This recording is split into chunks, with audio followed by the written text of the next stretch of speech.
The first mobile phone with a built-in camera was produced by Sharp and released in Japan in November of 2000.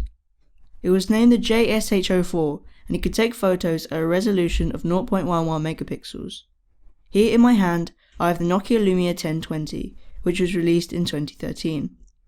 This has a 41 megapixel sensor and is currently one of the best smartphone cameras on the market.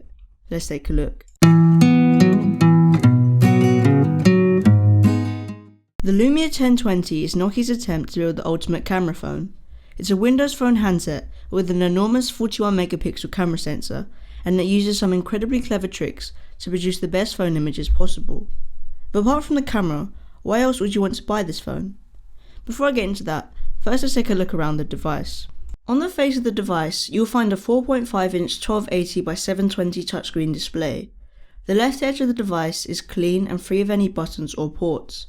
The right side has a volume rocker, power/standby button, and a dedicated camera button, which is becoming a rarity on most modern smartphones. At the base of the device, you'll find a micro USB charging port and speaker/microphone.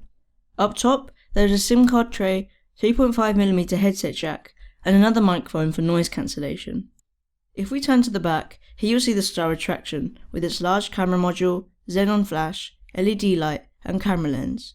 It protrudes enough from the device so that it never lays flat on its back, and it just rolls around annoyingly on the desk. If you're familiar with the Lumia line of phones, the 1020 shouldn't look that different to you. Its curves and overall shape are similar of that of the 920, and it's immediately recognizable as a Lumia device. This device has huge amounts of bezel. All of this black space around the screen means this device is much bigger than other phones with the same screen size. Personally, I like the design of the Lumia 1020. Sure, the protruding camera can be very annoying, and the sharp angular corners might not be to everyone's taste, but the build quality is excellent, and the matte coating makes the device very nice to hold. It's not the slimmest or lightest by any means, but the weight makes the phone feel sturdier. Apart from the black version I have here, the 1020 also comes in yellow and white. On the inside there is a Qualcomm Snapdragon dual-core 1.5GHz processor, 2GB of RAM, 32GB of onboard storage, and a 2000 mAh battery. Battery life is very good. The 2000 mAh unit seems very tiny compared to some of the Android beasts out there like the Note 3, but it easily lasted me a day of regular use. The 2GB of RAM means multitasking is smooth, and a very small amount of time is wasted in between switching apps. Hardware is not everything on a phone.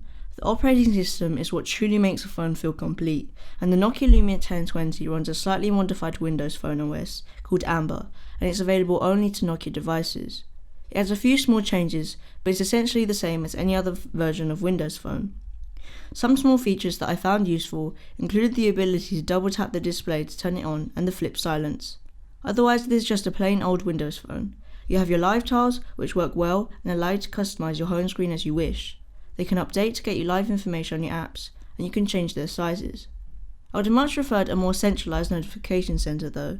I can receive all my alerts in one easy to access place, without needing to look at every single live tile.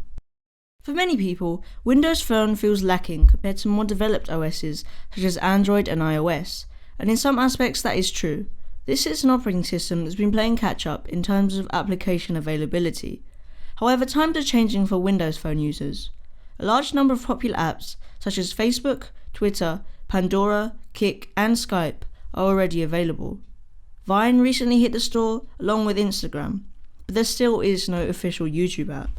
Also, the experience in these applications are definitely lacking compared to their iOS and Android counterparts.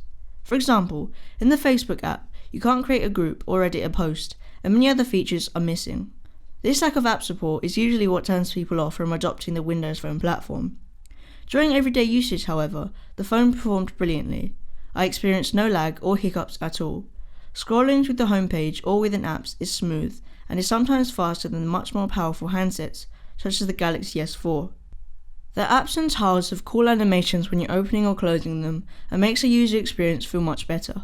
When people talk about the Lumia 1020, all they talk about is the camera. That's because the camera is the main selling point of this phone, and it really is good. It has a PureView 41 megapixel sensor, car's-eyes lens, and an actual xenon flash. Normally you only find xenon flash on actual purpose-built cameras, and mobile phones usually just use an LED. This means the flash will be much more accurate and won't ruin the colour of a picture so much. The lens is wide angle, meaning you can get more stuff into your shot, and Nokia have included their Pro Cam app. This has way more features than the default camera app, and lets you customize everything from ISO to white balance, much like on a DSLR. However, the full auto mode is still very good and produces some really sharp images. Take a look.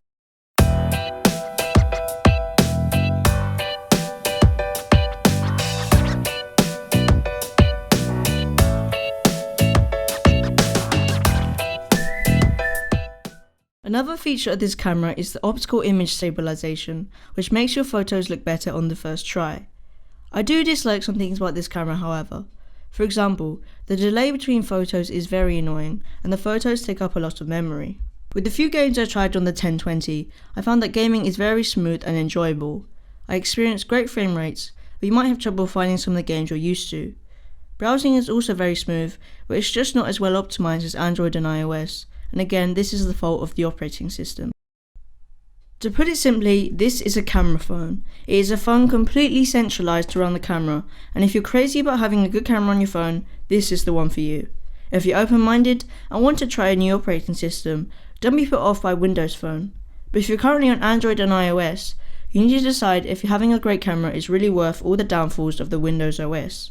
Honestly, this phone is great, and the only real fault is the operating system. Thanks for watching my review of the Nokia Lumia 1020. I hope you enjoyed it, and don't forget to like, comment and subscribe. I would also like to thank Vodafone for sending me this phone to review, so go check out their phone plans and website, links in description. See ya.